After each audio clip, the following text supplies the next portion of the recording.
Womankind, and I share my story with the ladies there. And I'd like to share a little bit of that with you here in the hopes that it may put a seed into someone or help someone that may need help today. So I started my addiction later on in life. I was in my mid-30s, and I was one of those people who looked down on people who struggled with addiction. I was one of those people who said it would never happen to me. And then my mother died. And it was kind of the end of an era because I grew up, I was the oldest daughter, middle child, and I had not a great childhood. My father was an alcoholic. And I suffered some abuse as a child. And I thought that ended when my father died, and it didn't. And it continued, and it continued, and it continued. When my mother died, in my mid-30s, it was like I didn't know what to do. The end of the era. So someone said to me, try this, it's going to make all your pain go away. And it did.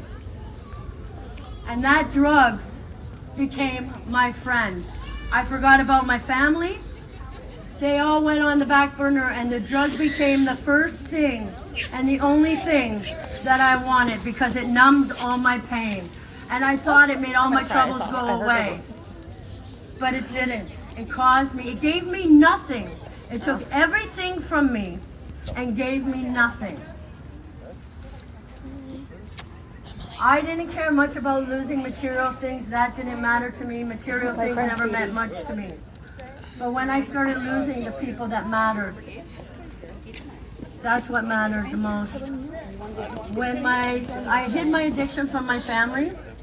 I'm a pretty big girl, and when I went down to 130 pounds, my family thought that I was sick, medically sick. They had no idea I had an addiction problem. And I came out and asked for help. And what happened is what happens to most of us. Doors started slamming shut. People didn't know what to do with me. So I was alone, struggling, lost. So I got deeper into my addiction. In that lonely world of addiction, you know, we isolate ourselves and we just use more and more and more. We get into relationships that are toxic. But we continue to use because that's what's feeling good at the time. You know, it numbs us, it numbs the pain. We don't see anything, and we're oblivious to the thought that people might know that we're sick, but we don't think we are at the time. Until one day, my 17-year-old son said to me, Mom, you're already dead. Your grave is already dug. We're just waiting for you to fall in. That was the first time that I thought about getting help. So I went to Womankind and I went to treatment for the first time at the beginning of 2008. Except when I went to treatment, I did it because of what my son said to me. And I didn't really listen to what was being taught to me. I never paid attention to NA. I never paid attention. I just did it because I was really sick at the time. So I got out and I started mingling with the same people, same places, same things. So before long, I figured out, well, I'm doing the same thing anyways, and I'm sick again, except I figured out that I could keep my addiction going by hustling. And I became really good at that. And I did things that I was very ashamed of.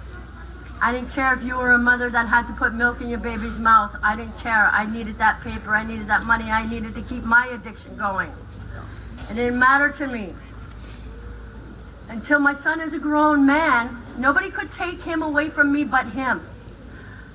And I bumped into him at the store while I was high. And I saw the worry and the hurt and the desperation in my son's eyes. And that was too much for me to bear because he could take himself away from me. That was the greatest pain as a mother, that I could feel. I didn't care about worldly possessions. That didn't mean anything to me.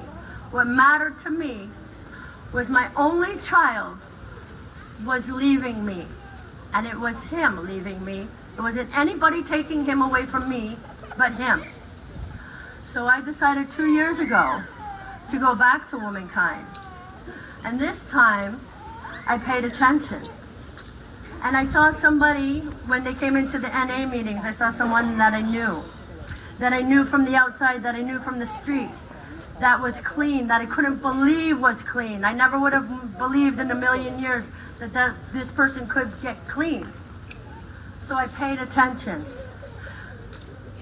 That's not to say I didn't slip and fall, but I have over a year clean. Woo! Woo! And that is because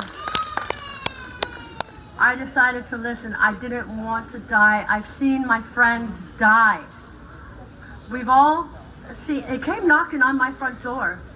I have family members now who are in addiction, who are struggling.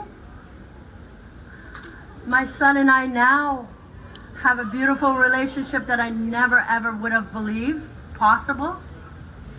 This is all because if you want recovery, you can have it. We are all worth it. I am worth it. You are worth it. You just have to believe that you can. And you are worth it. Not one of us deserves to be alone. Not one of us deserves to be hurting. And we have enough support systems here in our great city that we don't have to. You just don't have to pick up. Just don't pick up. It's that easy. And if you can't do it alone, there's many organizations and there's many of us that are willing to take your hand and lead you to the right places and the right people and the right things. There's no reason for us to be dying out there, and we are dying. So I just want to say that I got to the point where I was able to love myself with the help of womankind, with the help of NA, with the help of my family and support systems, my fiance, people who love me and care about me and help stand me up, because when I feel like I want to fall, they catch me and they bring me back up.